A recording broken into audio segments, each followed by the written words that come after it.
إن الحمد لله نحمده ونستعينه ونستغفره ونعوذ بالله من شرور أنفسنا ومن سيئات أعمالنا من يهده الله فلا مضل له ومن يضلله فلا هادي له وأشهد أن لا إله إلا الله وحده لا شريك له وأشهد أن محمدا عبده ورسوله يا أيها الذين آمنوا اتقوا الله حق تقاته ولا تموتن إلا وأنتم مسلمون يا أيها الناس اتقوا ربكم الذي خلقكم من نفس واحدة وخلق منها زوجها وبث منهما رجالا كثيرا ونساء واتقوا الله الذي تساءلون به والأرحام إن الله كان عليكم رقيبا يا أيها الذين آمنوا اتقوا الله وقولوا قولا سديدا يصلح لكم أعمالكم ويغفر لكم ذنوبكم ومن يطع الله ورسوله فقد فاز فوزا عظيما أما بعد فإن أصدق الحديث كتاب الله وإن خير الهدي هدي محمد صلى الله عليه وسلم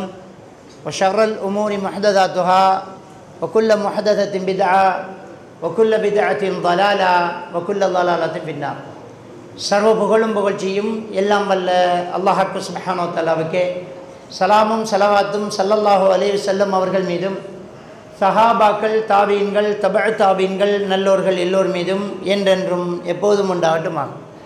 அன்புக்குரிய அருமை சகோதரர்களே, ரமலானை முன்னிட்டு ஏற்பாடு செய்திருந்த இந்த ஒன்று கூடலிலே உள்ளங்கள் அமைதி பெறுவதெல்லாம் இறை நினைவை கொண்டுதான். இது சூரத்து ரஅதினுடைய 28வது வசனம். அலா பி திக்ரில்லாஹி தத்மைனுல் குலூப். அறிந்து கொள்ளுங்கள், அல்லாஹ்வுடைய நினைவை கொண்டுதான் உள்ளங்கள் அமைதி பெறுகிறது அப்படிங்கிறான்.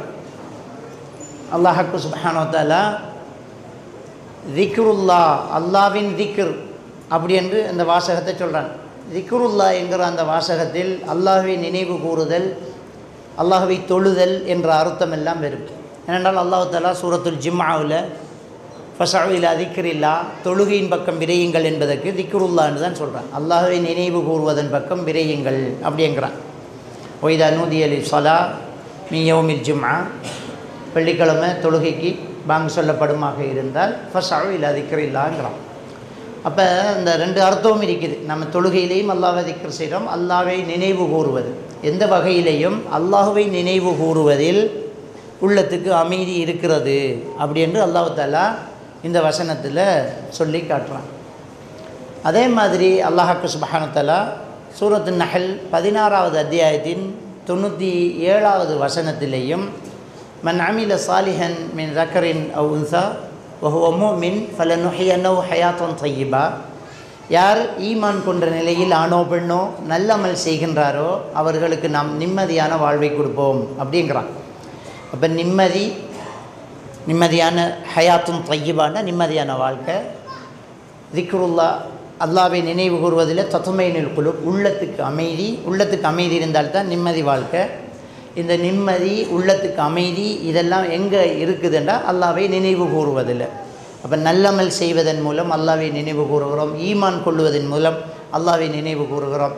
அல்லாஹ்வை நினைவு கூறுவது என்பதில் ஈமான் அதிகரிக்கிறது. இந்த ஈமானில், நல்லமல்ல, அல்லாஹ்வை நினைவு கூறுவதில் மனசுக்கு ஒரு நிம்மதி இருக்கிறது. வாழ்க்கையில் ஒரு நிம்மதியான வாழ்க்கையை நாம் அனுபவிக்கலாம் அப்படிங்கிற விஷயத்தை அல் குர்ஆன் நமக்கு சொல்லி காட்டுது.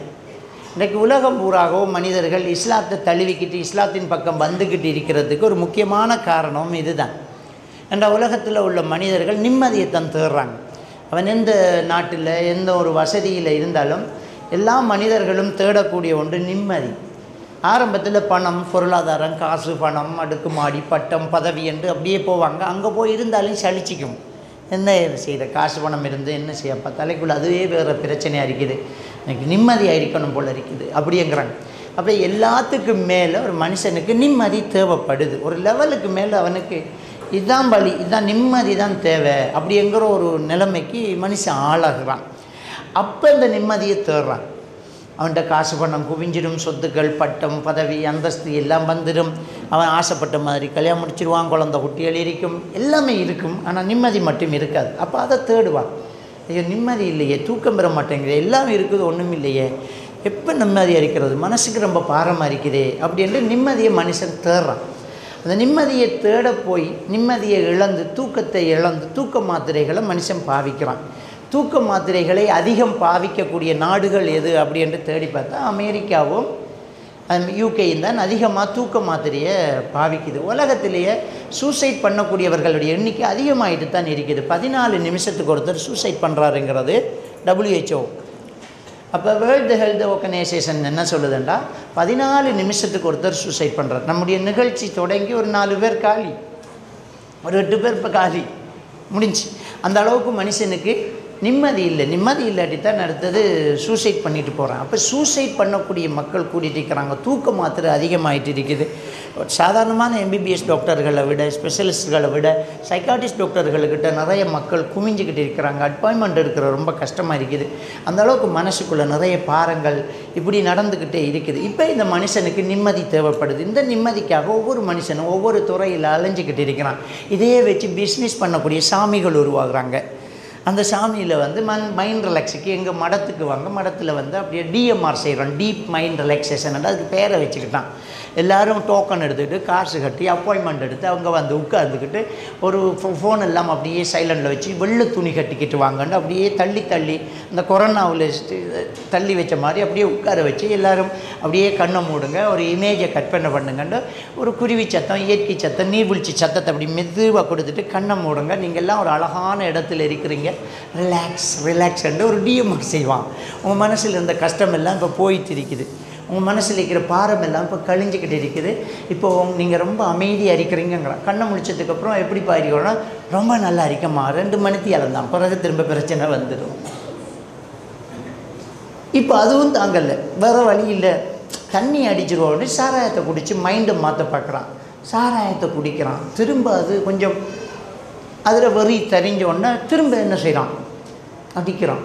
அப்போ இதைத்தான் அந்த பாட்டுகளும் இதைத்தான் சொல்லி தருது. ராத்திரிக்கு தூங்க வேண்டும், ஊற்றிக்கிறேன் கொஞ்சம் வந்து பாட்டு. அப்போ மைண்ட் ரிலாக்ஸ். அவன் சாராயம் குடிக்கிறான், எப்படி சொல்கிறான், ராத்திரிக்கு தூங்க வேண்டும், ஊற்றிக்கிறேன் கொஞ்சம். அப்போ இதை அடித்தா தூங்கலாங்கிறான்.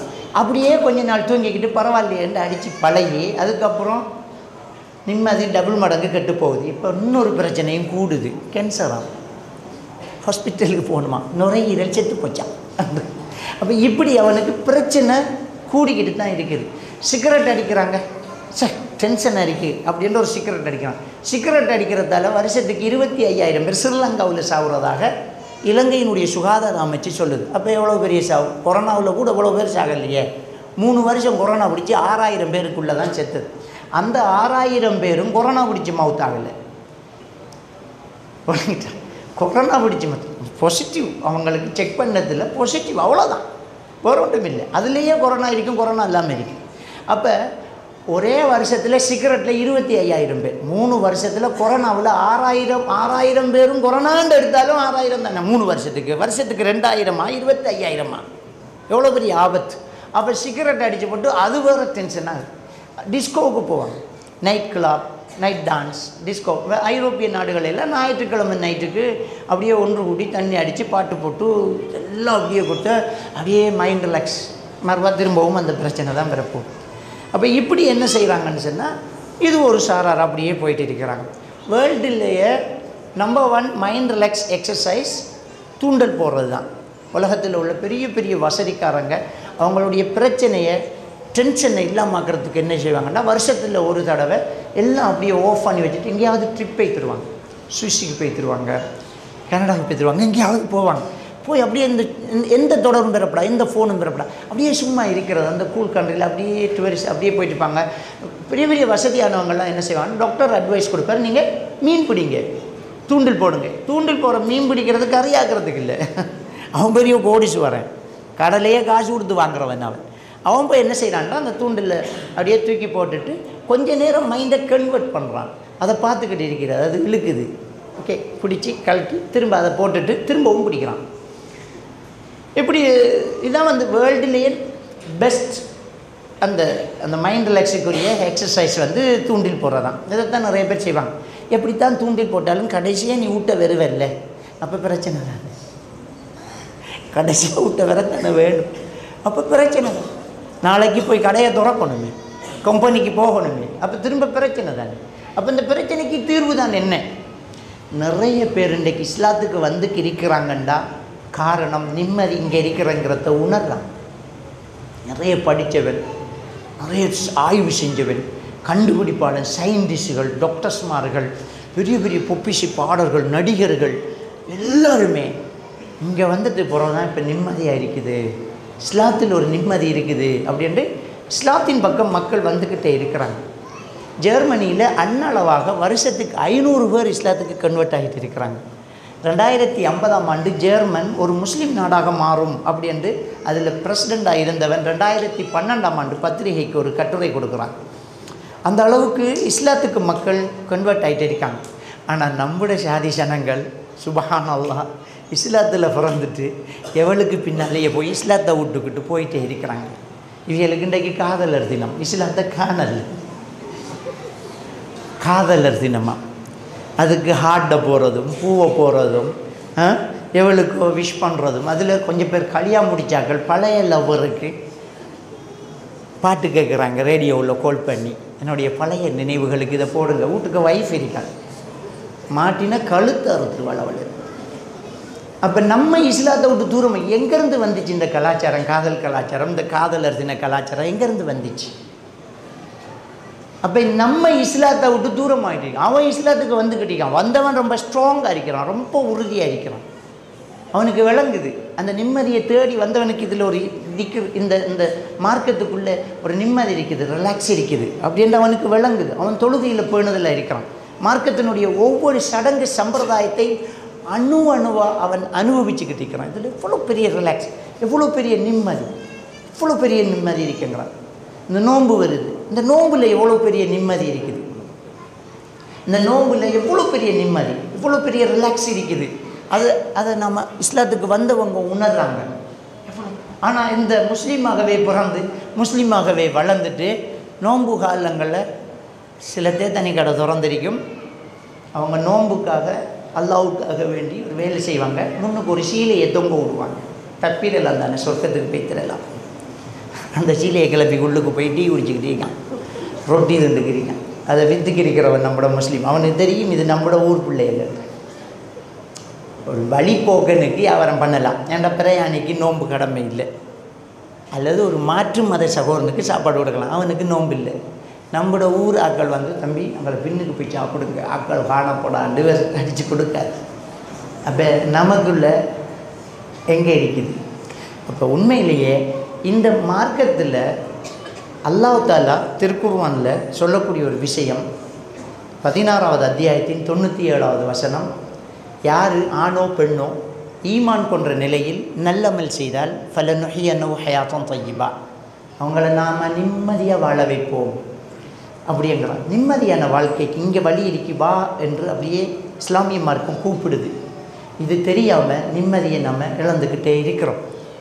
ஆக எப்படி இந்த இறை திக்ரில் நமக்கு நிம்மதி கிடைக்குது அப்படிங்கிறத நாங்கள் பார்க்கணும். முதல்ல நிம்மதி தேவைங்கிறத நம்ம ஒத்துக்கொள்ளணும். எல்லாருக்கும் நிம்மதி தேவை. ஏன்னா மனுஷனாக பிறந்தா பிரச்சனை கூட தான் பிரச்சனை இருக்குது. அல்லாஹ் சோதிக்காமல் விட மாட்டேங்கிறான். சூரா முஹம்மது 31வது வசனத்தில் அல்லாஹ் தாலா சொல்கிறான், وَلَنَبْلُوَنَّكُمْ حَتَّى نَعْلَمَ الْمُجَاهِدِينَ مِنْكُمْ وَالصَّابِرِينَ, உங்களை யார் தியாகி யார் பொறுமையாளி என்று பார்க்கும் வரைக்கும் கண்டிப்பாக நம்ம சோதிப்போம்ங்கிறான். சூரத்துல் பக்கரா 155வது வசனத்தில் அல்லாஹ் தஆலா சொல்றான், وَلَنَبْلُوَنَّكُمْ بِشَيْءٍ مِنَ الْخَوْفِ وَالْجُوعِ وَالنَّقْصِ مِنَ الْأَمْوَالِ وَالْأَنْفُسِ وَالثَّمَرَاتِ, உங்களை நாங்கள் பயத்தால், பசியால், விளைச்சல் சேதத்தால், உயிர் சேதத்தால், பொருளாதார சேதத்தால் சோதிப்போம் அப்படிங்கிறான். கண்டிப்பாக சோதிப்போங்கிறான். அப்போ சோதனைகள் கண்டிப்பாக வரும், இல்லாமல் இருக்காது. என்ன தரப்பில் எப்போ நிலையில் என்ன ஆளாக நம்ம இருந்தாலும் நமக்கு ஒரு சோதனை வந்து தான் ஆகும். ஏதாவது ஒரு பிரச்சனை இருக்கும். அப்போ இந்த சோதனை வந்தால் அதை எப்படி முகம் கொடுக்கிறது, இந்த சோதனையிலிருந்து நாம் எப்படி விடுபடுறது, இந்த சோதனையை நாம் எப்படி கையாளுறது, அது வேணும். அப்போ அந்த வசனத்திலேயே சூரத்துல் பக்கரா 156வது வசனத்தில் அல்லாஹ் தஆலா சொல்கிறான், பஷிரி சாபிரி, நபியே நீங்கள் நன்மாராயணம் சொல்லுங்கள், பொறுமையாக இருப்பவர்களுக்கு நன்மாராயணம் சொல்லுங்கள். யார் பொறுமையாக இருக்கிறா? பொறுமையாக இருக்கிற எப்படி? நம்மெல்லாம் எப்போ பொறுமையாக இருக்கிறேன்னு தெரியுமா? ஒரு 4 நாள் கழிஞ்சு பொறுமையாக இருக்கிற. மையத்தோட்டில் பேக்கத்து கத்துற, ஏழை முகம் பாருடா ரப்பு, உனக்கு விருதான் கிடைச்சானா, ரப்பே அப்படி எந்த உசிரை எடு, இந்த புள்ளோட உசிரை எடுத்துட்டே எல்லாம் அந்த முகத்தில் அடிச்சுக்கிறோம், சட்டையை பிச்சுக்கிறோம், முப்பாரி வைக்கி கூத்து அடித்து மையத்தெல்லாம் அடக்கி போட்டு வந்தது பிறகு என்ன செய்கிற அல்லாஹ் தான் எடுத்தான். இப்போ வருது பொறுமை. நபிகள் நாயகம் ஸல்லல்லாஹு அலைஹி வஸல்லம் சொன்னார்கள், அஸ்ஸப்ரு இன்த ஸதமத்தில் ஊலா, பொறுமை என்பது நிகழ்ச்சி நடந்த முதல் நிலையில் வர வேண்டும். விஷயம் நடந்த உடனே வந்தால் அதுதான் பொறுமை. முடிஞ்சதுக்கு அப்புறம் வர்றது பொறுமை இல்லை, அது இயலாமை, வேறு வழி இல்லை. இப்படி தான் சொல்லணும். வாங்கிட்டா கோபம் வந்தால் கல் எடுத்துக்கிட்டு அடிச்சு கொல்றதுக்கு தான் மிரட்டுறது. என்ன, அவன் நம்மளை விட ஸ்பீடாக ஓடுவான், இதுக்கு மேலே அவனை பிடிக்கணுன்றது நல்லா தெரியும். அப்போ நின்று எல்லாம் இருக்கான் போங்கிறது. அப்போ சொல்லி வேலை இல்லை, ஆரம்பத்திலேயே எல்லாம் இருக்கான் போன்று இருந்தால் அவன் பொறுமை சார் விளங்கிட்டான். அப்போ பொறுமை என்கிறதன் மூலம் நீ என்ன செய், வெற்றி பெற்றுக்கொள். உபஷிரி சாபிரி, பொறுமையாக இருந்தால் உங்களுக்கு என்ன நன்மாராயணம் இருக்குது. அப்போ 157வது வசனத்தில் அல்லாஹ் தஆலா சொல்றார், அல்லதீன இதா அஸாபத்துஹும் முஸீபா காலு இன்னா லில்லாஹி வ இன்னா இலைஹி ராஜிஊன். யாருக்கு பிரச்சனைகள் வருகிறதோ அவர்கள் என்ன சொல்வார்கள் தெரியுமா? இன்னா லில்லாஹி வ இன்னா இலைஹி ராஜிஊன். நிச்சயமாக நாங்களும் அல்லாஹ்கிட்ட போகிறோம், நாங்கள் எல்லாரும் அல்லாஹ்கிட்ட மீள போகிறோம் என்று சொல்லுவாங்க. அவ்வளோதான். அப்போ யதார்த்தம் இதுதான். ஒரு மூமின் இந்த உலகத்தில் எதையும் இழக்கல்ல, மரணம்தான் சம்பவித்தாலும் நம்மளை விட்டு போகலை, அது கிடைக்க போகுது. சூரத்துல் மூமினூன் 100வது வசனத்தில் அல்லாஹ் தஆலா சொல்றான், பைனஹுமா பர்ஸகுன் இலா யௌமி யுபஅஸூன். கியாமத்து நாள் வரைக்கும் உயிரோடு இருக்கக்கூடியவர்கள் சந்திக்காத ஒரு திரையில் அவர்கள் இருக்கிறார்கள் என்றுதான் அல்லாஹ் சூரத்துல் மூமினூன் 100வது வசனத்தில் சொல்கிறாங்க. ஸோ நம்மளை விட்டு மரணித்தவர்கள் வெயிட் பண்ணிக்கிட்டு இருக்கிறாங்க, அவங்க நிம்மதியான ஒரு தூக்கத்தில் இருக்கிறாங்க, ஆலமுல் பர்ஸகில் இருக்கிறாங்க. நாம் நாளை மறுமையில் சந்திக்க போகிறோம். இன்னா லில்லாஹி, நாங்களும் அல்லாஹ்கிட்ட போகிறோம். ஓ இன்னா இலைஹி ராஜிஊன், நாங்கள் எல்லாரும் சந்திக்க போகிறோம், ஒன்றா சேர போகிறோம். இது அல்லாஹ் தஆலா சொல்கிறார். ஒரு மூமின் எதையும் இழக்கல்ல, எல்லாம் கிடைக்கும். ஒரு மூமின் சிதைக்கப்படலை, விதைக்கப்படுறான், முளைக்க போகுது. நமக்கு என்ன நடந்தாலும் அதுக்கு கண்டிப்பாக கூலி இருக்குங்கிறத நம்ம ஒத்துக்கிறோம். அப்போ ஒரு நிம்மதியை நாங்கள் இந்த உலகத்தில் தேடணும் என்றால் அது இஸ்லாம் சொல்லக்கூடிய இந்த வழியில் தான் இருக்குது. அல்லாஹ்வை நினைவு கூறுவதில் நிம்மதி இருக்கிறது. இந்த உலகத்தில் மேக்சிமம் நம்ம என்னத்தை இழப்போம்? உயிரைத்தான் இழப்போம். சொத்து, சுகம், அழகு, அந்தஸ்து, பட்டம், பதவி எல்லாத்தையும் இழந்து கடைசியாக என்னத்தை இழக்க போகிறோம்? கடைசியாக என்னத்தை உயிரைத்தான் இழக்க போகிறோம். அதுவும் திரும்ப கிடைக்குமேங்கிற நம்பிக்கை நம்மக்கிட்ட மட்டும்தான் இருக்குது. நம்மெல்லாம் பிறந்ததே சாவுறதுக்கு தான், ஆனால் இறப்பது வாழ்வதற்கு என்ற நம்பிக்கையோடு வாழ்ந்துக்கிட்டு இருக்கிறோம். நம்ம ஒலா தமூத்துன்ன இல்லா வாழ்த்து முஸ்லீம், நீங்கள் முஸ்லீம் இல்லாமல் மரணிச்சிடாதீங்க என்று அல்லாஹ் தஆலா சொல்கிறாங்க. ஒன்று தெரியுமா, நீங்கள்லாம் சாக போகிறீங்கிற செய்தி எவ்வளவு நெகட்டிவான ஒரு விஷயம். நீங்கள்லாம் சாக போகிறீங்கன்னா திட்டு அப்படி தானே சொல்லுவோம். அல்லாஹ் தஆலா நீங்கள் எல்லோரும் மரணிக்க போகிறீங்கிறத எவ்வளோ பாசிட்டிவாக சொல்கிறான் தெரியுமா? அல்லாஹ் குர்ஆனில் என்ன சொல்கிறான் தெரியுமா? குல்லு நஃப்ஸின் ராயிகத்துல் மௌத், ஒவ்வொரு ஆத்மாவும் மரணத்தை சுவைத்தே தீரும். எங்கே பாசிட்டிவாக தெரியுமா? அடுத்த வசனம்தான். வ இன்னமா துவஃபௌன உஜூரக்கும் யௌமல் கியாமா. மக்களே, நீங்கள் செய்கிறதுக்கு கூலியை முழுசாக நீங்கள் பெறுவது அந்த மறுமையில் தான். எனவே மரணித்து வந்தால் தானே கிடைக்கும். மரணம் எவ்வளோ பாசிட்டிவானது. நீங்கள் நம்ம செஞ்சதுக்கு நன்மை எங்கே கிடைக்க போகுது? இங்கே தான் ஒன்றும் கிடைக்கலையே. இஸ்லாத்தை தழுவினாங்க, அடிமையாக வந்தாங்க, அடி வாங்கினாங்க, அடிவாகத்தில் குத்தப்பட்டாங்க, மௌத்தாயிட்டாங்க. சுமையார் ரலியல்லாஹு தஆலா. அப்போ பரிசு எங்கே பரிசு? இஸ்லாத்துக்கு வந்ததுக்கு என்ன கூலி? இஸ்லாத்துக்கு வந்தாங்க, அடிமையாக இருந்தாங்க, 2ஆக கிழிக்கப்பட்டாங்க. சுமையார் ரலியல்லாஹு தஆலாவுடைய கணவர் யாசிர் ரலியல்லாஹு தஆலா 2ஆக கிழிக்கப்பட்டாங்க. எங்கே? இஸ்லாத்துக்கு வந்ததுக்கு, அடி வாங்கினதுக்கு, 2ஆக கிழிக்கப்பட்டதுக்கு பரிசு எங்கே? அதான் அல்லாஹ் தஆலா சொல்கிறானே, வ இன்னமா துவஃபௌன உஜூரக்கும் யௌமல் கியாமா. உங்களோட கூலி முழுசாக கிடைப்பது மறுமையில் தான். அங்கே வாங்க. நமக்கு ஒரு ஃப்ளைட்டை ஒருத்தன் கிஃப்ட்டு தரண்டா வீட்டை கொண்டு தர முடியாது, ஏர்போர்ட்டுக்கு வாங்கன்னு தான் தரணும். இந்த ஃப்ளைட் அங்கே தான் நிப்பாட்ட முடியும். ஒரு பெரிய கப்பலை நமக்கு தரண்டா துறைமுகத்துக்கு தான் பெற செல்லணும். நம்ம வீட்டு கப்பல் எல்லாம் தான் முடியாது. வேணுமெண்டா சோபாவில் சொக்க சிக்க வைக்கிறது கப்பல் தரலாம். யதார்த்தமான கப்பலை தரண்டா வாங்க துறைமுகத்துக்கு, உங்களுக்கு ஒரு கப்பல் கிஃப்ட்டு கிடைக்குதுன்ட்டு. அப்போ நமக்கு தார பரிசு இந்த உலகத்தை விட பெருசு, அதுக்கு இந்த உலகம் தாங்காது. சாதாரணமாக ஒரு நாள் சுபகுக்கு முன்னுக்கு 2 ரக்காத் சுன்னத் தொழுதா என்ன கூலி? அல்லாஹ்வுடைய தூதர் ஸல்லல்லாஹு அலைஹி வஸல்லம் அவங்க சொல்கிறாங்க, ரக்காத்தல் ஃபஜ்ர் ഖൈറുம் மினத் துன்யா வ மா ஃபீஹா. ஃபஜ்ருக்கு முன்னர் 2 ரக்காத் சுன்னத் தொழுவது இந்த உலகத்தில் உள்ள அனைத்தையும் விடவும் சிறந்தது. அது எப்படி இந்த உலகத்தில் கிடைக்கும்? உலகத்துக்கு வெளியில் தானே கிடைக்கணும். அப்போ நாங்கள் மௌத்தாகிறது எவ்வளோ சந்தோஷமான ஒரு விஷயம். நீங்கள் மரணித்து வாங்க, உங்களுக்கு தர வேண்டிய பரிசு எல்லாம் அங்கே இருக்குது. பாவிகளுக்கு இது ஒரு கெட்ட செய்தி, ஒரே வார்த்தை, பாவிகளுக்கு இது ஒரு கெட்ட செய்தி, மூமின்களுக்கு இது ஒரு நற்செய்தி. மூமின்கள் ஆஹா நம்மளோட பரிசெல்லாம் மரணிச்சா கிடைக்குமாமே சந்தோஷம். பாவிகள் ஐயோ நீ செஞ்ச அநியாயத்துக்கு அடி உள்ள போகுது வாங்க. இன்னும் உஜூரக்கும் யௌமல் கியாமா 2 பேருக்கும் தான், அவனுக்கு கெட்ட செய்தி உனக்கு நல்ல செய்தி, ஒரே வார்த்தையில் 2 வந்துடுச்சு. அப்போ அல்லாஹ்க்கு சுப்ஹானஹு வ தஆலா மரணத்தை நமக்கு ஒரு எல்லை கோட்டை தந்து மூமின் இல்லாமல் முஸ்லீம் இல்லாமல் மௌத்தாயிடாதீங்க என்று சொல்லி அந்த கோட்டில் அப்படியே நீங்கள் மௌத்தாயிட்டோமானா அங்கே மறுமையில் நமக்கு எல்லா நன்மைகளும் எல்லா பாக்கியங்களும் ஸ்டார்ட். அங்கே போய் எந்த கஷ்டமும் கிடையாது. அங்கே வயோதிபம் வருவதில்லை, சளி சிந்துவதில்லை, வெளிவாசல் போகிறதில்லை, சாப்பிட்டதெல்லாம் ஒரே ஏப்பத்தில் செமித்து விடும். அந்த ஏப்பம் கூட கஸ்தூரி வாசனையாக இருக்கும். ஒவ்வொரு வாரமும் அழகு மாறிக்கிட்டே இருக்கும். ஒரே அழகை எத்தனை நாளைக்கு தான் பார்க்குறது? எவ்வளோ பேசியல் நடந்துக்கிட்டு இருக்குது. இந்த கிழமை முடி சுருண்டு இருக்கி, அடுத்த முறை முடி பறந்துக்கிட்டு இருக்கு. என்னடா இது? இன்றைக்கி கருத்த முடியா இருக்கு, நாளைக்கு சிவத்த முடியா இருக்குது. என்ன பாடு படுத்துகிறோம் இந்த ஒரு தலையை வச்சுக்கிட்டு. ஆனால் மறுமையில் அல்லாஹ் தஆலா மனித உணர்வை புரிந்திருக்கிறான். நபிகள் நாயகம் ஸல்லல்லாஹு அலைஹி வஸல்லம் அவர்கள் சொன்னார்கள், ஒவ்வொரு வாரமும் ஒரு காற்று வீசும், அந்த காற்று பட்டதும் அழகு மாறிவிடும். அழகு மாறிக்கிட்டே இருக்கு. ஒவ்வொரு வாரமும் அழகு மாறும். வயோதிபம் பெறாது, வாழ்ந்துக்கிட்டே இருப்போம், முடிவு கிடையாது, நினைப்பதெல்லாம் நடக்கும், நினைச்சதெல்லாம் கிடைக்கும். இப்படிப்பட்ட சொர்க்கத்தை அல்லாஹ் வச்சிருக்கிறான் எங்கும்போதே எவ்வளவு பெரிய தியாகமும் செய்ய நாங்கள் தயார் அப்படிங்கிறதுக்குள்ளே நாங்கள் வந்துடுறோமா இல்லையா? அப்போ அல்லாஹ் கூறுவதில் அல்லாஹ்வை நினைவு கூறுவதில் நமக்கு கண்டிப்பாக நிம்மதி இருக்கிறது அப்படிங்கிறத நாங்கள் பார்த்துக்கொள்ளும். சரி, சோதனைகள் எல்லா தரப்பினர்களுக்கும் ஏதோ ஒரு ரூட்டில் வந்துக்கிட்டே இருக்கும். இதை எப்படி தாங்கிக்கிறது?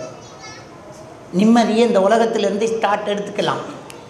பிரச்சனைக்கு கூலி மறுமையில் இருக்கி. ஆனால் இந்த உலகத்தில் ஒரு விஷயத்தை நல்லா யோசிங்க. இந்த உலகத்தில் மனுஷனுக்கு சோதனை வருது, அந்த சோதனைகளில் அழுது கொண்டே வாழ்கிறான். ஆனால் ஒரு மூமின் எப்பேற்பட்ட சோதனை வந்தாலும் சிரித்து கொண்டே சாகிறான். அதான் வித்தியாசமே. இந்த பலஸ்தீனில் மரணித்த மையத்துக்களை முகங்களை பார்த்தோன்னே என்னடா இப்படி சிரிச்சுக்கிட்டு இருக்கு இந்த மையத்து. அவங்கள அப்படியே வீடியோ எடுக்கிறாங்க, சாப்பாட்டுக்காக சிரிச்சுக்கிட்டே வராங்க, சிரிச்சுக்கிட்டே. எவ்வளோ பெரிய ஒரு மனசு வேணும் அதுக்கு. என்ன காரணம்? என்ன காரணம்? ஏன் அப்படி இருக்கிறாங்க? அல்லா பிதிக்கிறில்லாய் தத்துமையில் இருக்கணும். இந்த பூமினால் மட்டும்தான் அப்படி இருக்க முடியும். எவ்வளோ கஷ்டம் வந்தாலும் அதை மகிழ்ச்சியாக ஏற்றுக்கொள்ளக்கூடிய மனசு வேணும். வலியை உடம்பில் உள்ள நரம்புகள் காட்டும், ஆனால் அந்த வலியை இதே உடம்பில் உள்ள மனசு மறைக்கும். அதையெல்லாம் தாங்கக்கூடிய ஒரு மனசு இந்த உடம்புக்குள்ள பெறும். இது ஒரு சாதாரணமான ஒரு சைக்காலஜி. பிரசவ வலி தான் உலகத்திலேயே பெரிய வலி. உலகத்திலேயே ஆகப்பெரிய வலி பிரசவ வலி. அந்த வலியை மிஞ்சின ஒரு இன்பம் இருந்ததால தான் ஒரு பெண்ணு 2வது குழந்தை பெற்றுக்கிறார். இல்லாட்டி எல்லாரும் ஒன்றோட கட். இந்த வலியை இனி தாங்க மாட்டேன்பா. ஆனால் அந்த வலியை விட அந்த பாசமும் அந்த குழந்தையால் கிடைக்கிற சந்தோஷமும் அவங்களுக்கு ரொம்ப பெருசாகுது. அதனால் இன்னொரு வாட்டி செத்து பிழைக்க நான் தயார் என்று தான் கர்ப்பமாகிறார். சில தாய்மார்கள் 8 பிள்ளை 10 பிள்ளைன்னு பெற்றுக்கிறாங்கன்னா அவ்வளோ சந்தோஷப்படுறாங்க, அவ்வளோ மகிழ்ச்சி. சாதாரணமாக இந்த உலகத்திலே நம்ம பார்க்குறோம், வேதனைகளை தாங்குவதற்கு அதில் கிடைக்கக்கூடிய இன்பம் பெருசாகும்போது சர்வசாதாரணமாக தான் இல்லையா? இதைத்தானே இஸ்லாமிய மார்க்கம் சொல்லுது. உனக்கு இந்த உலகத்தில் சோதனைகள் கண்டிப்பாக கிடைக்கும். அதை அல்லாஹ் திருக்குர்ஆனில் சொல்லிட்டார். அந்த சோதனைகளை தாங்கிக் கொள்ளக்கூடிய மனசு இந்த இஸ்லாத்தில் கிடைக்கும். அதையும் அல்லாஹ் தஆலா திருக்குர்ஆனில் சொல்கிறான். அது எப்படிங்கிறது தெரியாதனால தான் சூசைட் பண்ணுற லெவலுக்கு இன்றைக்கு மனுஷன் போயிட்டு இருக்கிறான். எப்படிங்கிறது தெரியலை. எப்படி இதை கொண்டு வர்றது? 4 அடிப்படையில் பிரச்சனைகளை நாங்கள் தாங்கிக் கொள்ளக்கூடிய வழிமுறைகளை இஸ்லாமிய மார்க்கம் சொல்லித்தருது. 4 அடிப்படை. இதை நல்லா ஞாபகம் வச்சுக்கோங்க. எவ்வளோ பெரிய பிரச்சனை இருந்தாலும் இந்த 4 முறைகளில் நாம் எந்த பிரச்சனைகளையும் தாங்கிக் கொள்ளலாம். எவ்வளோ பெரிய தலையடியாக இருந்தாலும் அன்றைக்கு ரிலாக்ஸாக நிம்மதியாக தூங்கலாம். ஒரு ஆள் நிம்மதியாக தூங்குதுண்டா அவர் பிரச்சனைகளை அழகாக முகம் கொடுத்து தாண்டி போயிட்டு இருக்கார் அப்படின்ற அர்த்தம். அதை ஸ்ட்ரெஸ் மேனேஜ்மெண்ட் ஸ்கில்ஸ் என்று சொல்லுவாங்க. ஸ்ட்ரெஸ்ஸுக்கு ட்ரீட்மெண்ட் அப்படிங்கிற ஒரு வேர்டு இருக்காது. ஸ்ட்ரெஸ் ட்ரீட்மெண்ட் அப்படின்ற ஒரு வேர்டு வராது. ஸ்ட்ரெஸ் மேனேஜ்மெண்ட் அப்படி தான் வரும். பிரச்சனைகளை முகாமைத்துவம் செய்தல் அப்படி தான் வரும். ஒரே விஷயம் 2 பேருக்கு நடக்கும். ஒருத்தர் தூக்கம் இல்லாமல் தவிப்பார், ஒருவர் நிம்மதியாக தூங்குவார். ஒரே விஷயம்தான், 2 பேருக்கு ஒரே விஷயம் நடக்கும். ஒருத்தர் ஹெல் போனால் போகுது அப்படி போய் படுத்துருவான், இன்னொரு ஆள் இப்படி பார்த்துட்டாங்களே. சில ஆட்கள் எப்படி இருப்பாங்கன்னு சொன்னால், ஒரு ஆளுக்கு சலாம் சொன்ன அவர் சலாத்துக்கு மறுமொழி சொல்லலை, மனசை குடைஞ்சிக்கிட்டே இருக்கும். ஏன் அவர் சலாம் சொல்லலை, எனக்கு ரொம்ப கஷ்டமே. படுத்த உமாவை எழுப்பி உமா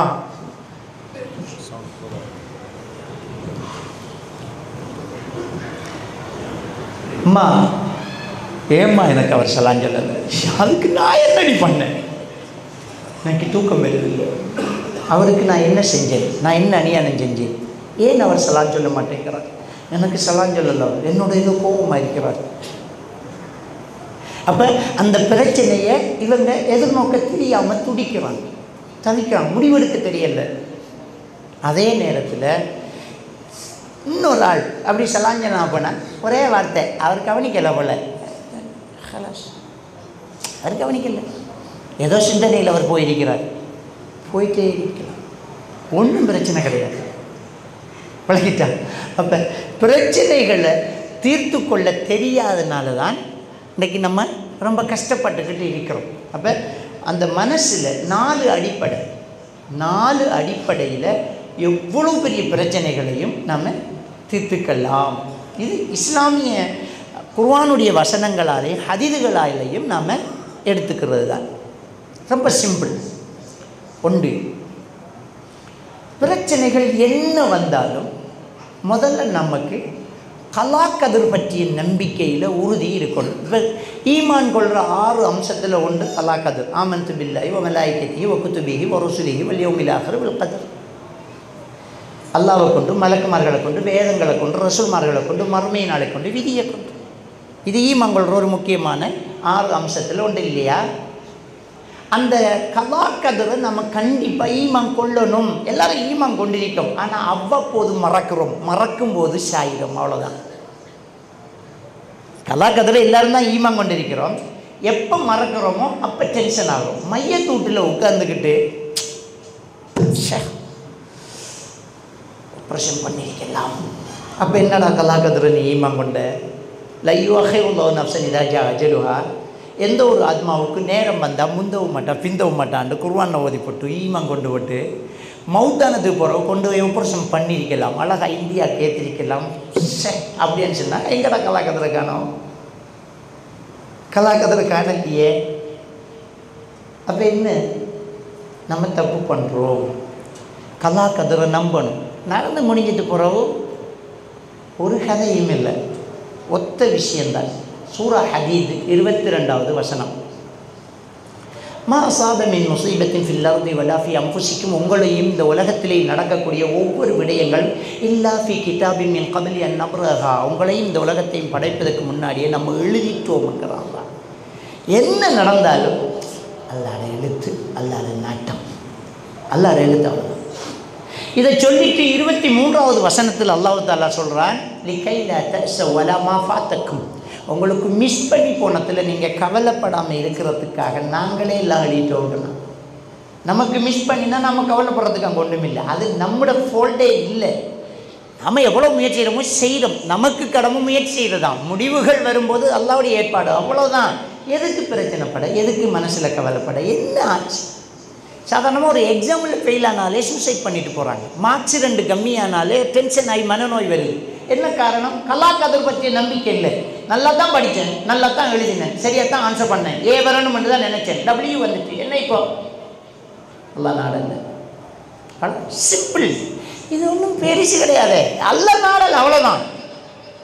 சூரத்துல் அன்ஆம் 59வது வசனத்தில் அல்லாஹ் தஆலா சொல்றான், வமா தஸ்குது மின் பரக்கத்தின் இல்லாஹி யஅலமுஹா. ஒரு மரத்தில் இருக்கிற இலை கூட அல்லாஹ்வுடைய அறிவில் இல்லாமல் கீழே விழல.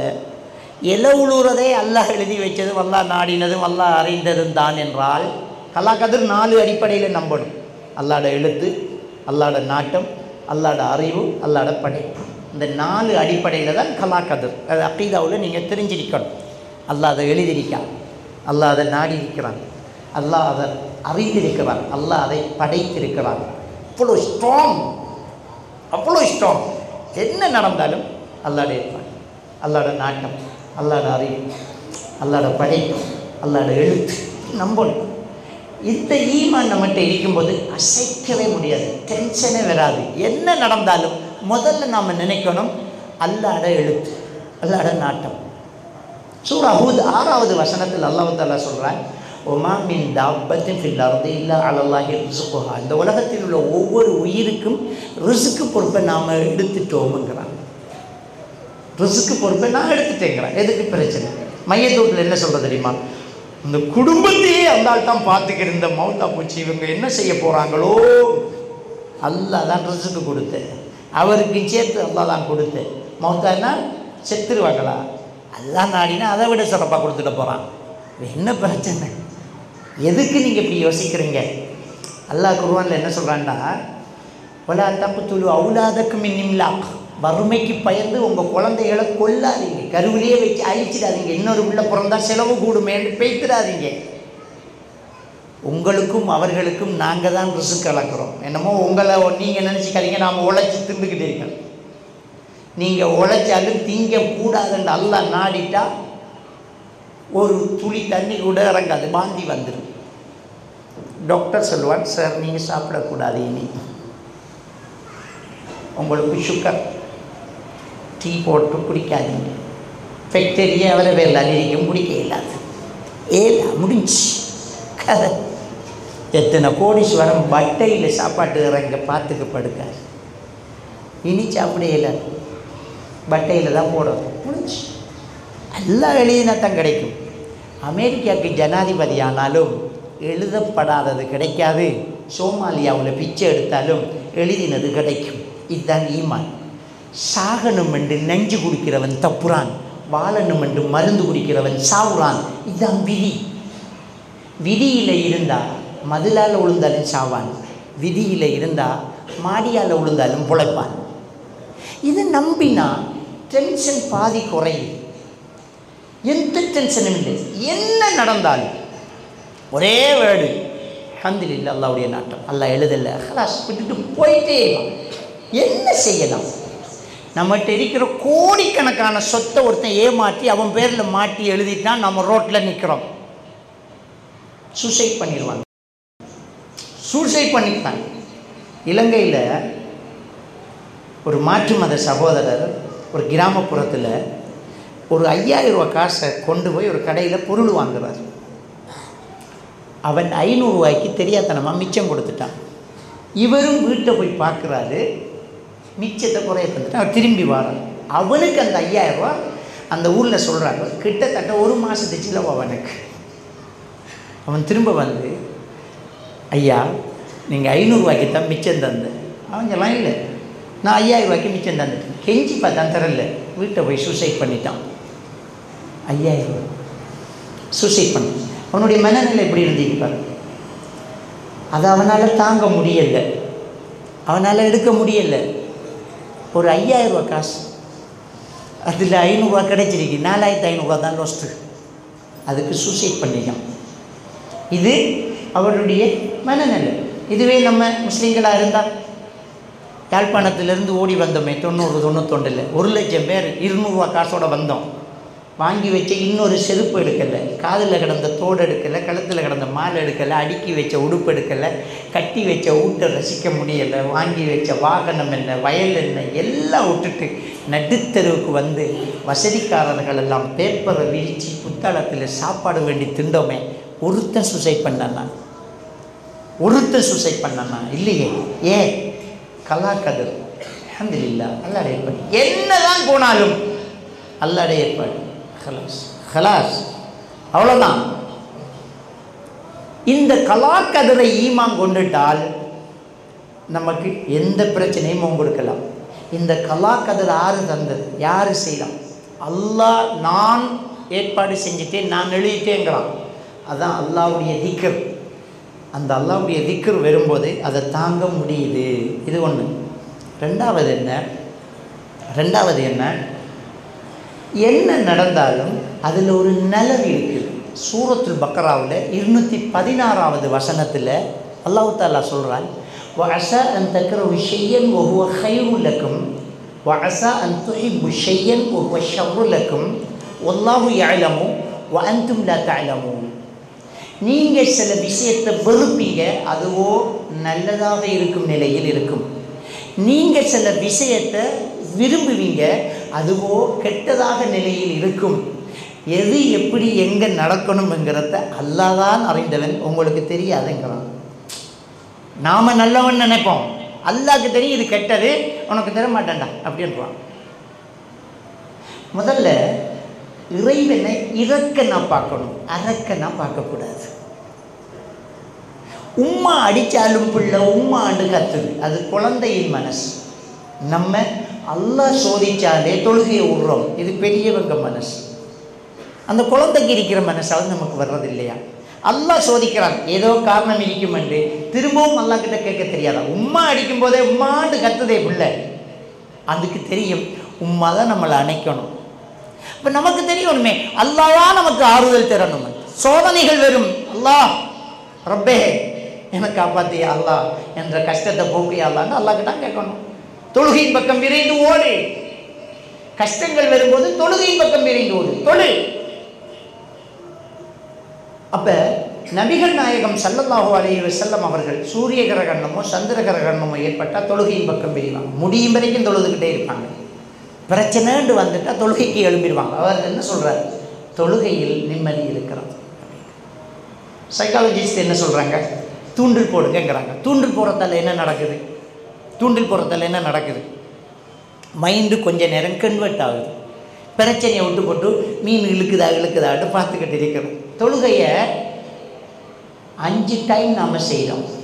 அவன் தூண்டில் ஒரு மாதத்தில் ஒரு தரம் தான் போகிறான். நாம் ஒரு நாளைக்கு 5 தடவை எவ்வளோ பெரிய பிரச்சனை இருந்தாலும் கடையை அப்படியே வச்சு போட்டு வந்து அல்லாஹ் அக்பர் அவ்வளோ பிரச்சனையும் தூக்கி முதுகுக்கு பின்னால் போட்டு தக்பீரை கட்டினா மைண்டு கன்வெர்ட். இங்கே சுஜூத் செய்கிற இடத்த பார்த்துட்டாரு. இன்னொரு சொல்கிறேன், ருக்குவுக்கு போகிறான். சுப்ஹான ரப்பில் அலீம், சுப்ஹான ரப்பில் அலீம், ரப்பனா வலக்கல் ஹம்த், மர சுப்ஹான ரப்பில் அலா, மர தஹியாத் ஓதும், மர தக்பீருக்கு வாரோம், மர போகிறோம். இதெல்லாம் செஞ்சு அல்லாஹ்கிட்ட துவா கேட்குறோம், சலாம் கொடுக்குறோம். சலாத்துக்கு முதல் துவா கேட்குறோம் அத்தையாத்தில், அல்லது சலாத்துக்கு பிறகு துவா கேட்குறோம். மைண்டை கன்வெர்ட் பண்ணியாச்சு, எழுப்பியாச்சு. இப்போ ரிலாக்ஸ் 5 டைம் நாம் மைண்ட் ரிலாக்ஸ் பண்ணிக்கிட்டே இருக்கோம். எப்படி ஒரு தொழுகையாளிக்கு பிரச்சனை வரும்? இதைத்தான் அல்லாஹ் சொல்லார் சூரத்து ராதினுடைய 28வது வசனம், அலா பி திக்ரில்லாஹி தத்மஇன்னுல் குலூப். அல்லாஹ்வை நினைவு கூறுவதில் உள்ளத்துக்கு நிம்மதி இருக்கிறது என்று அல்லாஹ் என்ன அழகாக சொல்லிட்டானே. அவன் என்ன தூண்டில் போட சொல்கிறது? நாம் 5 நேரம் தொழுதுகிட்டு இருக்கிறோமே, எவ்வளோ பெரிய ஒரு நிம்மதியான ஒரு விஷயம். எனவே கலாக்கதிரை நம்பி அடுத்தது அது நலவுக்கென்று நம்பினால் பிரச்சனை சரியாயிடும். நலவுக்கு எப்படி நலவு? எப்படிங்கிறது தெரிஞ்சாலும் தெரியாட்டி நலவு தான். இதுக்கு உதாரணமாக சூரத்துல் கஹ்ஃப் 55வது வசனத்தை அல்லாஹ் தஆலா நமக்கு ஒரு வழிகாட்டியாக வச்சிருக்கிறான் பாருங்க. ஹிலர் அலைஹிஸ்ஸலாத்தை போய் சந்திக்க சொல்கிறான். மூசா நபியை ஹிலர் நபியை போய் சந்திங்க. ஹிலர் அலைஹிஸ்ஸலாத்தை போய் சந்திக்கிறான். அவரை போய் சந்திக்கிறாரு. ஹிலர் அலைஹிஸ்ஸலாத்தை மூசா நபி போய் சந்திக்கிறான். 2 பேருமே ஒரு பயணம் போகிறாங்க. கப்பலில் இறங்குற நேரமாகுது. கப்பலுக்கு எடுபடி என்று ஓட்டையை போகிறாரு ஹிலர் அலைஹிஸ்ஸலாம். இயல்பிலேயே அநியாயத்தை தட்டி கேட்குற மனப்பாங்குள்ளவர் தான் மூசா அலைஹிஸ்ஸலாம். என்ன பண்ணுறீங்க நீங்கள்? எதுக்கு ஓட்டையை போட்டீங்க? எல்லாருமே மூழ்கிடுவாங்களே அப்படின்னு கேட்டாங்க. அதுக்கு ஹிலர் அலைஹிஸ்ஸலாம் பதில் சொல்கிறார், அல்லாஹ் தான் நம்மளை அனுப்பி வச்சது. இதை பண்ண சொன்னதும் அல்லாஹ் தான். உரீதுவர் நபிபகா, ஓட்டதே கப்பலை காப்பாற்றுறது தான்ங்கிறாங்க. என்ன நமக்கு தெரிஞ்சது ஓட்டையை போட்டால் கப்பலை அழிய போகுது, மூழ்க போகுது, இது டெமேட் ஆகுது, செலவு தானே. ஆனால் அல்லாஹ் என்ன சொல்றான் தெரியுமா? உரீது அன் ஐபஹா, அதை காப்பாற்றத்தான் ஓட்டையை போட்டேன். மிம்பராய் மரிக்குன் யௌகுதுக்குள்ள சஃபினத்தின் கசபா, நாளை இந்த துறைமுகத்துக்கு ஒரு மன்னன் படையெடுத்து வந்துகிட்டு இருக்கிறான். இதில் உள்ள கப்பலை எல்லாம் கொள்ளையடிக்க போகிறான். இந்த கப்பல் தப்ப வேண்டும் என்றால் ஓட்ட கப்பலாக இருக்க வேண்டும். டெமேச்சில் ஒரு காப்பாற்றுறாங்களா, ஒரு பிரச்சனையை கொடுத்து ஒரு பெரிய பிரச்சனை வராமல் பார்த்துக்கிறான் பாரு. இதை நம்பிட்டா நமக்கு இப்போ ரெண்டாவது ரிலாக்ஸ் கிடைச்சிச்சு. முதலாவது கலாக்கதிர் அல்லாத ஏற்பாடு, அப்பவே மைண்ட் ரிலாக்ஸ். ரெண்டாவது அப்படியே மீறி நடப்பது நமக்கு கஷ்டமாக தெரிந்தாலும் அந்த கஷ்டம் கூட ஒரு நிலவுக்குத்தான். இதில் அல்லாஹ் எதையோ வச்சிருக்கிறான். அல்லாஹ் ஹிக்மத் உள்ளவன், அல்லாஹ் அறிவு ஞானம் உள்ளவன், அல்லாஹ் இரக்கம் உள்ளவன், அல்லாஹ் கருணை உள்ளவன். கருணை உள்ளவன் நம்மளுக்கு இப்படி தர்றான்டா, இதுக்கு ஏதோ பெரிய விளக்கம் இருக்கு. ஒரு சின்ன குழந்தைய கொண்டு போய் ஒரு ஹாஸ்பிட்டலில் உம்மா அமர்த்தி பிடிக்க டாக்டர் ஊசு போகிறார். தூரத்திலிருந்து பாருங்க, அவளை விட கொடுமைக்காரி யாராவது இருப்பாளா? இதுக்கு வேற காசு கொடுத்துட்டு போகிறாள். அடிப்பாவி, அந்த புள்ள கத்த கத்த அமர்த்தி பிடிச்சி அவன் இம்புட்டு பெரிய ஊசை ஏற்றி, இம்புட்டுக்கு குத்தினாலே கத்துறவள் இவ்வளோ பெரிய ஊசை ஏற்றி, சார் நாங்கள் அதுக்கு காசு கொடுத்துட்டு போனால் அவள் கொடுமைக்காரியா இல்லையா? அப்படித்தானே சொல்லணும். ஆனால் நாம் என்ன சொல்கிறோம்? அவள் தான் தாய். இந்த குழந்தைக்கு நோய் வராமல் இருக்க தடுப்பு மருந்து ஏற்றுகிறாள். பிள்ளை நாளைக்கு நல்லா இருக்கணும்னு இப்பவே அவள் முயற்சி பண்ணுகிறாள். இறைவன் இரக்கம் உள்ளவன். நீ நாளைக்கு சொர்க்கம் போக வேண்டுமா? இந்த உலகத்தில் நீ சிரமப்படத்தான் வேணும். நபிகள் நாயகம் ஸல்லல்லாஹு அலைஹி வஸல்லம் அவர்கள் பட்டினி படுக்கலையா? அவர் ஊரை விட்டு விரட்டப்படலையா? ஹிரா குகையில் பதுங்கி எதிரிகளுக்கு பயந்து உட்கார்ந்திருக்கலையா? யுத்தங்களை சந்திக்கலையா? சஹாபாக்கள் கொல்லப்படலையா?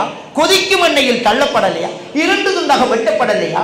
எவ்வளவு பிரச்சனைகளை தாங்கினார்கள். அதற்கெல்லாம் மகாபரிய கூலி உண்டு என்ற நம்பிக்கை தானே அவர்களை அந்த இடத்துக்கெல்லாம் சந்தோஷமாக போக வைத்தது.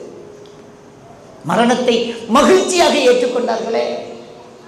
ஹம்ஸா ரலியல்லாஹு தஆலா அவர்கள் கொல்லப்பட்டு அலங்கோலமாக இரத்த காயத்தோடு இருக்கும்போது அவருடைய சகோதரி நபிகள் நாயகம் ஸல்லல்லாஹு அலைஹி வஸல்லம் அவருடைய மாமி சஃபியா ரலியல்லாஹு தஆலா அவர்கள் வேகமாக ஓடி வாராங்க. கேள்விப்பட்டு ஸல்லல்லாஹு அலைஹி வஸல்லம் அவர்கள் அவங்க மகன்கிட்ட சொன்னாங்க, உம்மா வந்துக்கிட்டு இருக்காங்க, இந்த கோலத்தை பார்க்க முடியாமல் போய்விடும், மூடும் வரைக்கும் நிறுத்து தாயே அப்படின்னா.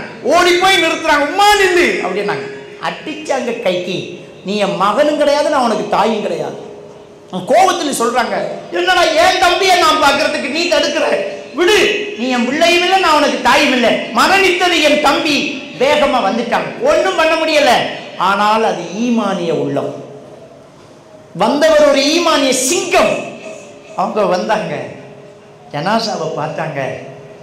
அல்லாஹ்விடத்தில் அவங்க எப்படி பிரார்த்தனை செஞ்சாங்க தெரியுமா? யா அல்லாஹ், என் தம்பி எதற்காக போர்க்களம் வந்தான் என்பது உனக்கு தெரியும், அவன் எதற்காக மரணித்தான் என்பது உனக்கு தெரியும், அதற்கான கூலியை கொடு நாயனே என்றார்கள். அதான் மறுமை நம்பிக்கை. இதுக்கு கூலி கிடைக்கும். என்னடா உனக்காக யுத்தம் செய்ய வந்தவனை இப்படி கொண்டுட்டு நீ நல்லா இருப்பியா என்று சொல்லலையே. இன்னைக்கு மனுஷன் கோபம் வந்தா கடவுளுக்கு திட்டுறாங்க. அவன் நம்பிக்கிட்டு இருக்கிற கடவுளை கையெடுத்து கும்பிடுறான். கஷ்டம் வரும்போது அவனையே திட்டுறான். இல்லாட்டி பாட்டில் சொல்வானா, மனிதன் கடவுள் மனிதனாக பிறக்க வேண்டும், அப்போ நான் பட்ட பாடெல்லாம் அவன் படணுங்கிறான். படுறானா இல்லையா? கஷ்டம் வேண்டு வந்தால் கடவுளை திட்டுறான், சந்தோஷம் வேண்டு வந்தால் கையெடுத்து கும்புறான். ஆனால் நாங்கள் கஷ்டத்திலும் அல்லாஹ்வை புகழ்வோம், நஷ்டத்திலும் அல்லாஹ்வை புகழ்வோம், சந்தோஷத்திலும் அல்லாஹ்வை புகழ்வோம். இந்த இறை விசுவாசம் தான், இந்த இறை நம்பிக்கை தான் நமக்கு கஷ்டங்களை தாங்க சொல்லி தருகிறது. இதுதான் அலா பிதிக்ரில்லாஹி தத்மஇன்னு. இவ்வளோ சிம்பிளான ஒரு விஷயம். எவ்வளோ பிரச்சனை வந்தாலும் ஏதோ ஒரு நலவுக்கு, ஏதோ ஒரு நலவுக்கு கப்பலை ஓட்ட விழுந்துட்டு ஐயையோன்னு அழ தேவையில்லை. இதில் ஏதோ ஹைவு. நம்ம வாகனத்தில் ஒரு சின்ன ஒரு ஆக்சிடென்ட், ஒரு டெமேஜ், ஒரு பயணம் கேன்சல் ஆயிடுச்சு, ஏதோ ஒரு நலவு. இப்படியே போயிருந்தா பெரிய ஆக்சிடென்ட் ஆகி உசிரே போகிற அளவுக்கு இருந்திருக்கலாம். அதுக்கு அல்லாஹ் தடுத்து வச்சுக்கிறான் போல. இப்படி ஒரு கல்யாணம் நின்று போச்சு. இதையே கல்யாணம் முடிச்சிருந்தா நாளைக்கு இவனால ஒரு பிரச்சனை வர்றதுக்கு இருந்திருக்கலாம். அல்லது அவனுடைய உயிரணுவுக்கு இவளுடைய சினை முட்டைக்கும் டவுன் சிண்டம் உள்ள குழந்தை பிறக்கிறதுக்கு இருந்திருக்கலாம். அல்லாஹ் காப்பாத்தி இருக்கிறான்னு எடுத்துக்கோ, என்ன பிரச்சனை? அல்லாஹ் நாடல, அவ்வளவுதான். இது ஒன்றும் பெருசு கிடையாது, சிம்பிள், சின்னது. அல்லாஹ் நாடல, ஹலாஸ். அல்லாஹ் இதுல ஹைரை வச்சிருக்கிறான், முடிஞ்சு போச்சு. அப்ப ரெண்டு சொல்லிக்கணும். 4 அடிப்படையில் பிரச்சனைகளை நம்ம எதிர்நோக்க போறோம். ஒன்று, அல்லாஹ்வுடைய கலாக்கள். ரெண்டாவது நடப்பது நலவுக்கு, நடப்பது நலவுக்கு. இதில் ஏதோ ஹைர் இருக்குது, அல்ஹம்துலில்லாஹ். மூன்றாவது என்ன தெரியுமா? எல்லாத்துக்கும் கூலி இருக்குது. எவ்வளோ பிரச்சனை தீர போகுது பாருங்க. ஒரு சப்ஜெக்ட் நடக்குது, அதை தாங்க முடியாமல் உலகத்தில் சூசைட் 4500 ரூபாய்க்கு ஒருத்தன் சூசைட் பண்ணுறான். ஆனால் ஈமான் என்ன சொல்ல தெரியுமா? நடக்கிறது அல்லாஹ்வுடைய ஏற்பாடு ஒன்று, ரெண்டாவது அது ஏதோ நலவுக்கு 2, மூணாவது அதுக்கு ஒரு கூலி உண்டு. அல்லாஹ்வுடைய தூதர் ஸல்லல்லாஹு அலைஹி வஸல்லம் அவங்க சொன்னாங்க, ஒரு மூமினுக்கு ஏற்படக்கூடிய கஷ்டம், நோய், துன்பம், வலா ஹம்மின் வலா ஹுஸ்னின் வலா அதா ஹத்தா ஷௌகத்தை யுஷாக்குஹா இல்லா கஃபரல்லாஹு ஹத்தாயா. முஸ்லிம் கிரந்தத்தில் பதிவாயிருக்கக்கூடிய ஒரு ஹதீஸ். ஒரு மூமினுக்கு ஏற்படக்கூடிய நோய், துன்பம், தீரம், கஷ்டம், கவலை, வேதனை, நோவு முள்ளு தச்சாலும் அவருடைய பாவம் அதனால் அழிகிறது, அவருக்கு ஒரு நன்மை எழுதப்படுகிறது என்றால் எவ்வளோ பெரிய ஒரு சிறப்பு. அதே முஸ்லிம் கிரந்தத்தில் அபூ ஹுரைரா ரலியல்லாஹு தஆலா அவர்கள் அறிவிக்கக்கூடிய ஒரு ஹதீஸ், நபிகள் நாயகம் ஸல்லல்லாஹு அலைஹி வஸல்லம் அவர்கள் சொன்னார்கள், அஜபன் லி அம்ரில் மூமின், ஒரு மூமினுடைய விடயம் ரொம்ப ஆச்சரியமானது. இன்ன அம்ரஹு குல்லஹு கைர், அவனுக்கு என்ன நடந்தாலும் நல்லதுதான். வலைஸ ஸாலிக லி அஹதின் இல்லா லில் மூமினின், இந்த பாக்கியம் மூமினுக்கு மட்டும்தான் வர, எவனுக்குமே கிடையாது. அது என்ன தெரியுமா?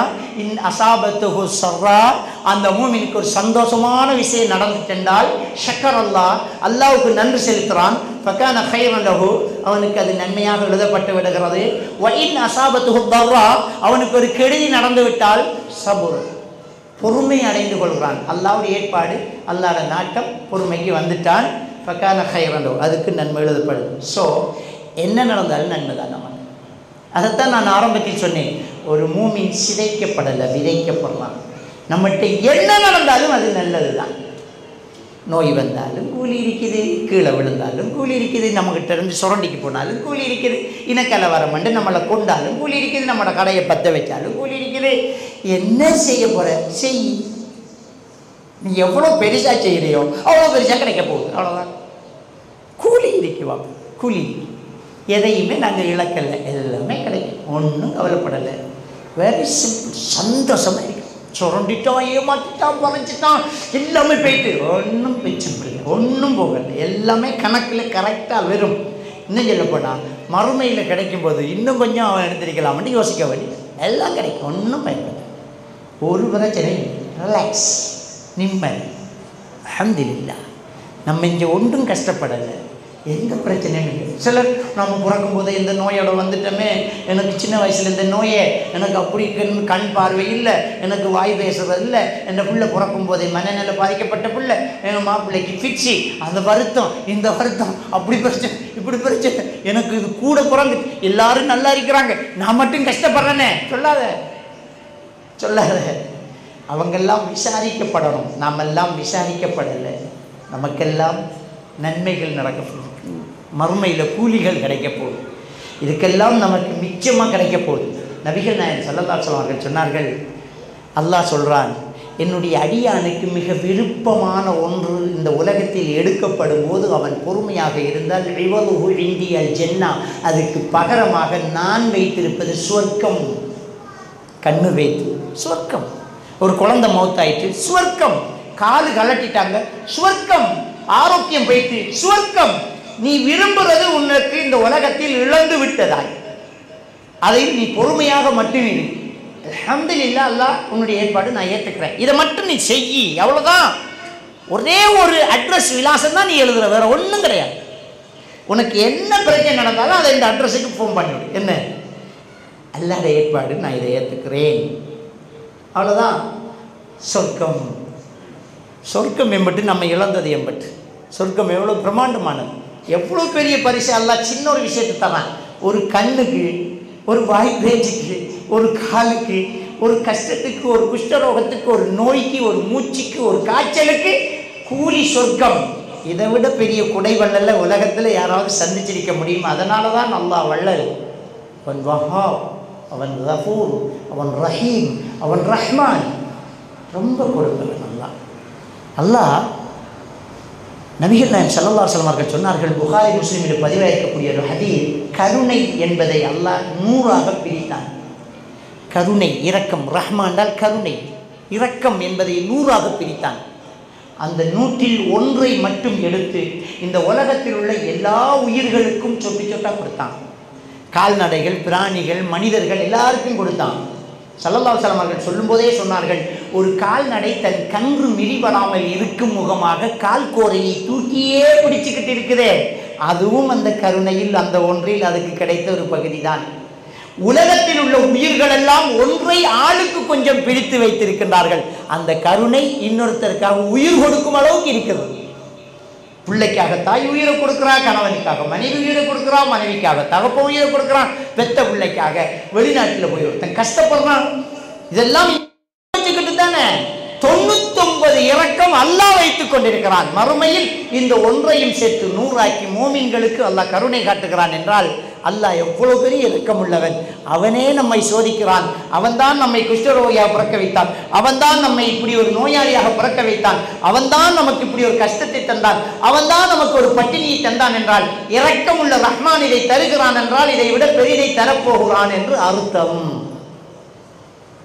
அவ்வளவுதான். இதுக்கு கூலி இருக்குது, இதுக்கு கூலி இருக்குது. இதை நம்பிட்டோம்னா எந்த கஷ்டத்திலையும் நிம்மதி இருக்குது. அப்ப அல்லா பிலிக்கிறில்லாய் தத்துமைனி, அல்லாஹ்வை சரியா நினைச்சிட்டோம்னா அல்லாஹ் என்ன பண்றான், அல்லாஹ் எதுக்கு இதை தாரான் அப்படிங்கிறத நம்ம நினைச்சு தெரிஞ்சுக்கிட்டோம்னா உள்ளத்துக்கு நிம்மதி. இந்த வசனத்தை வச்சு சிலர், இந்த சூஃபிகள் திக்ர் செய்வதில் உள்ளத்துக்கு நிம்மதி இருக்குது, வியாழக்கிழமை வைக்க எல்லாரும் வாங்க ஹூ ஹூ ஹூ ஹூ ஹூ ஹூன்னா இன்னும் கஷ்டம் கூட போகுதுடா. திக்ரு செஞ்சு ஜெதுபு நிலையை அடைஞ்சி எல்லாம் முடிச்சதுக்கு பிறகு சோளை சாரணை தேடி கீடி எடுப்பாங்க. அவ்வளவுக்கு ஜெதுபு வரும். அந்த திக்ரு இல்லை, இந்த சட்டம் போட்டு கத்துற திக்ரு இல்லை.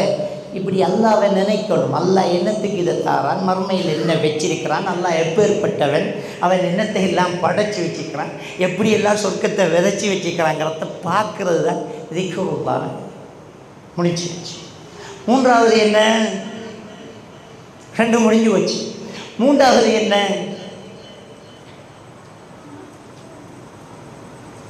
அல்லாஹ் தஆலா என்ன சொல்றான்னு சொன்னா, நாலாவது என்ன 3 சொல்லிட்டோம். நாலாவது என்ன சொல்றான்டா, சூரத்து நிசா 4வது அத்தியாயத்தில் 153வது வசனம்.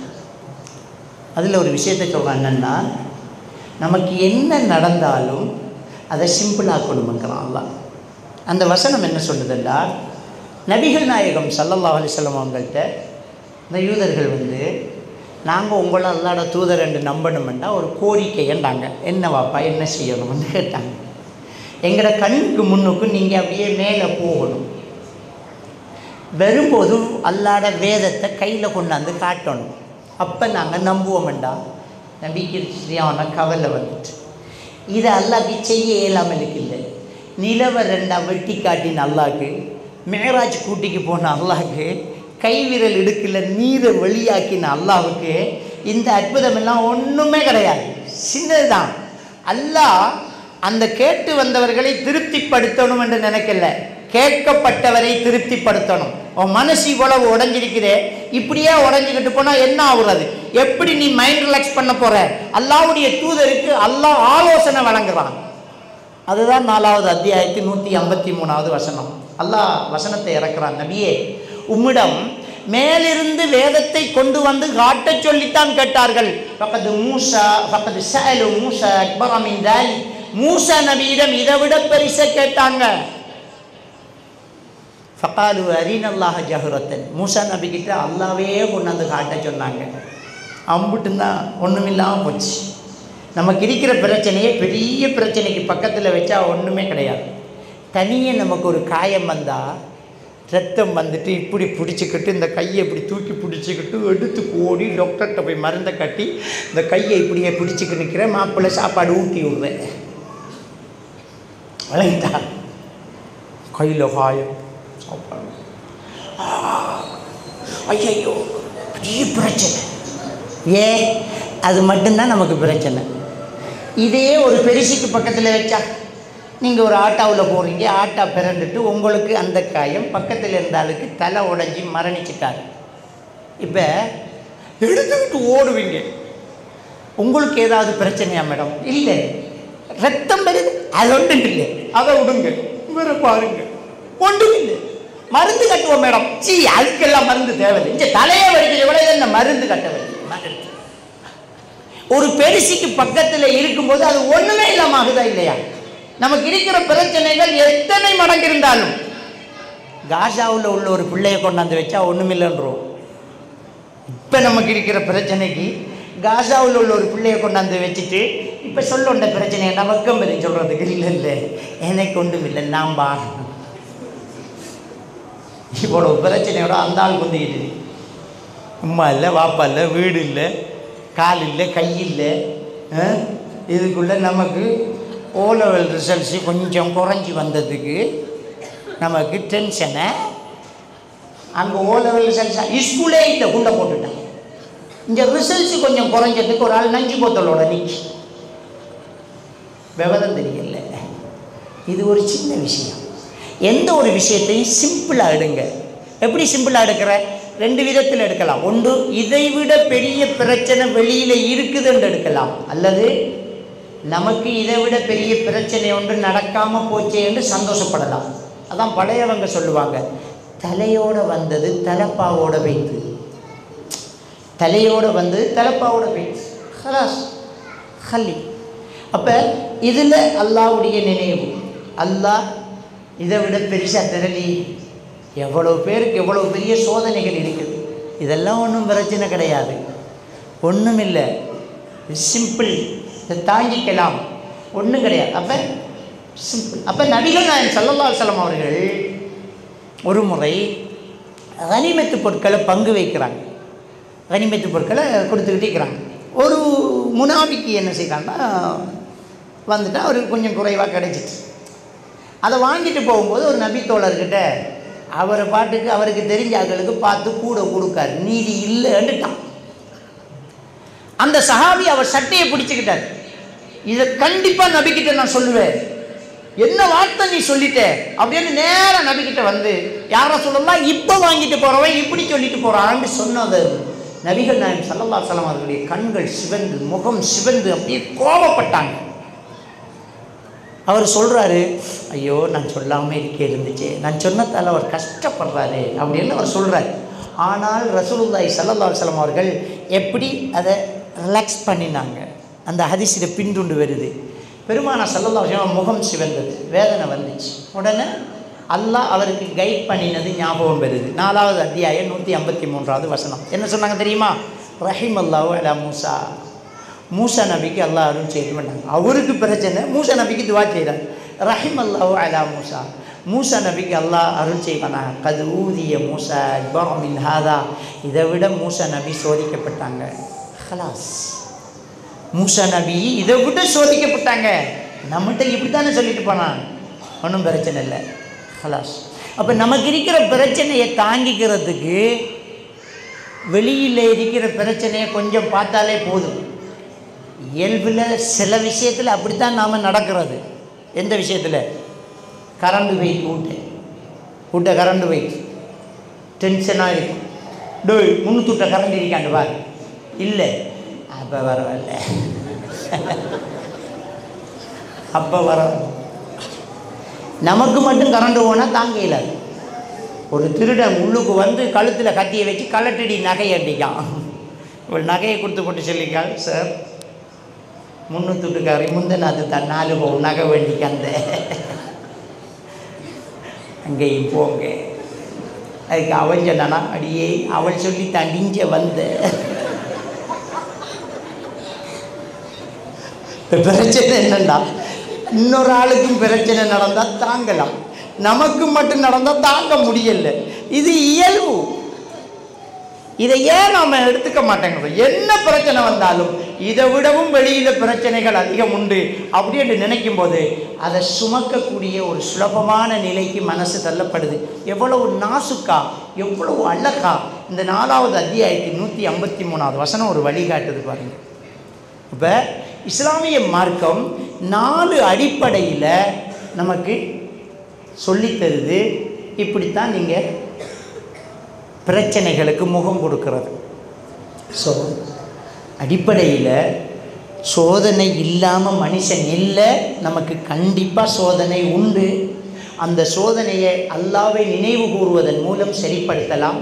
அந்த நினைவு கூறுதல் என்பது தொழுகையின் பக்கம் விரைதல், அல்லாஹ் கலா கதிரை வைத்து படைத்திருக்கிறான் என்று நினைவு கூறுதல், அல்லாஹ் இதுக்கு கூலி வைத்திருக்கிறான் என்று நினைவு கூறுதல், அல்லாஹ் இதைவிட சிறப்பானதை தருவான் என்று நமக்கு நினைவு கொண்டு வரணும்.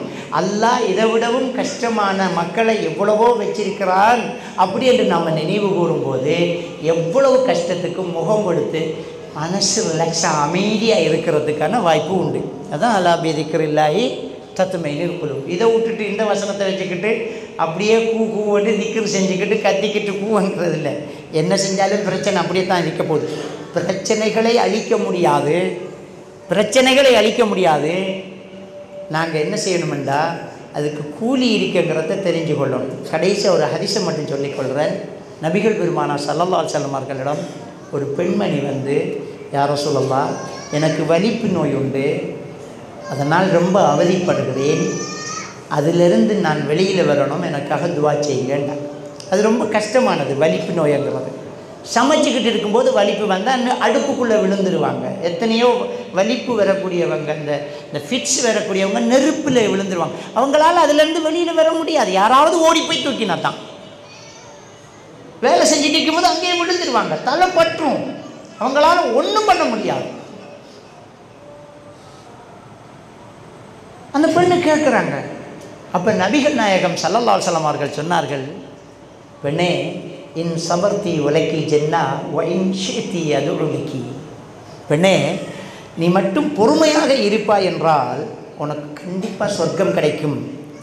இல்லை, நீ விரும்பினா சொல்லி துவா கேட்குறேன், உனக்கு குணம் கிடைக்கும். சொல்லி முடிப்பதற்குள் அந்த பெண் சொன்னாள், யா ரசூலல்லாஹ், நான் பொறுமையாக இருந்துக்கிறேன். ஏன், இந்த உலகத்தில் கிடைக்கும் நிவாரணத்தை விட மறுமையில் கிடைக்கும் சொர்க்கம் பெரிது என்பதை புரிந்து வைத்திருந்தாள். பரவாயில்ல, எனக்கு துவா கேளுங்க, இந்த வருத்தம் இல்லாமல் கொஞ்ச நாள் நான் வாழணும் அப்படின்னு சொல்லலை. உடனே சொன்னாங்க, நான் பொறுமையாக இருக்கிறேன் யா ரசூலல்லாஹ், எனக்கு சொர்க்கம் கிடைக்கட்டும். ஆனால் நான் விழும்போது என் அவுரத்து தெரியாமல், என் ஆடை விலகாமல் இருப்பதற்கு துவா செய்ய மாட்டீங்களா? பெண்ணு வைக்கப்படுறா. விழும்போது என் உடம்பு தெரிஞ்சிடுமே, 4 பேர் பார்த்துருவாங்களே, அதுக்கு துவா கேட்க முடியுமா என்றார்கள். அல்லாஹ்வுடைய தூதர் அதற்காக பிரார்த்தனை செய்தார்கள் என்ற செய்தியை நம்ம இப்போ ஒரு நோய் வந்தாலும் அதில் பொறுமையாக இருந்தால் அதுக்கு கூலி சொர்க்கம் என்கிற ஒரு விஷயம் நமக்கு எவ்வளவு ஆறுதல். இந்த தீர்வு தெரியாதனால கடவுள் நம்பிக்கை கொண்டவர்கள், இந்த யதார்த்தம் தெரியாதனால கேள்வி கேட்பவரை திருப்திப்படுத்துவதற்கு உருவாக்கியதுதான் மறுபுறவி. ஒரு கேள்வி கேட்குறான், ஒரு மதகுரு கிட்ட கேட்குறான், பிறந்தத்திலிருந்தே ஃபிக்ஸ் வருது, கடைசி வரைக்கும் நோயோட சாகுறான், கடவுளை நம்பினதுக்கு என்ன பிரச்சனை, அவனுக்கு என்ன கூலி, ஏன் அவன் அப்படி என்ன பாவம் செஞ்சதுனால அப்படி பிறந்தான் அப்படின்னு கேட்டோன்னே இதுக்கு இப்படி கூலி இருக்குன்னு சொல்ல தெரியல.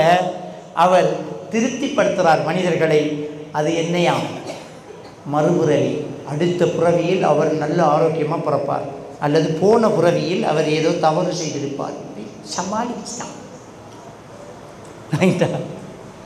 ஒருத்தன் ஒரு நாய்க்குட்டியை போட்டு அடிச்சுக்கிட்டு இருந்தானா, ஒரு சின்ன பையன் நாய்க்கு போட்டு அடி அடி கத்துனான். ஒரு பெரியவர் பிடிச்சி, டோய், மறுபுறவியில் நீ நாயா பிறப்ப அது உனக்கு அடிக்கின்றா அப்படிங்க சார்.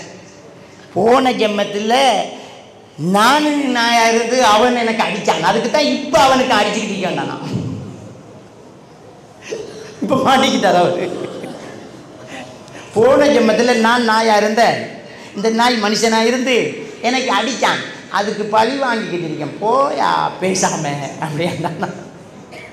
இதெல்லாம் மனிதன் சாட்டுக்காக உருவாக்கியது. அழகா யதார்த்தமாக பார்க்கலாம். பிறக்கும் போதே நோயோடு பிறந்தாலும் மறுமையில் சொர்க்கம் இருக்குது என்று சொல்லும்போது மன நிம்மதி, ரிலாக்ஸ், எல்லாரும் மகிழ்ச்சியாக இருக்கலாம். எவ்வளோ பெரிய நோயாளியும் மகிழ்ச்சியாக இருக்கலாம். அழகு இல்லை, அந்தஸ்து இல்லை, ஆரோக்கியம் இல்லை, குழந்தை இல்லை, குழந்தை செல்வம் இல்லை, திருமணம் நடக்கலை, கல்யாணம் கட்டின புருஷன் அப்படி, பிறந்த பிள்ளை இப்படி, எதுவுமே நல்லமில்லை. ஒன்றும் கவலைப்படாத, உனக்கு பிரச்சனை ரொம்ப இருக்குதா, அப்போ நீ ரொம்ப சொர்க்கத்தில் நிம்மதியாக இருக்க போகிறேன்னு அர்த்தம். பிரச்சனை கூட இருக்கா, இப்போ சொர்க்கத்தில் கூட கிடைக்க போகுதுன்னு மகிழ்ச்சி மகிழ்ச்சி மகிழ்ச்சி. ஸோ அலா பிதிக்ரில்லாஹி தத்மைனுல் குலூப்ங்கிறத நாங்கள் இந்த விஷயங்களை கொண்டு விளங்க வேண்டும். எல்லாம் வல்ல அல்லாஹ் சுப்ஹானஹு வ தஆலா நம் அனைவரையும் ஈமானோடு வாழ வைத்து ஈமானோடு மரணிக்க செய்வானாக. வாஹிரு தஅவானா அனில் ஹம்துலில்லாஹி ரப்பில் ஆலமீன்.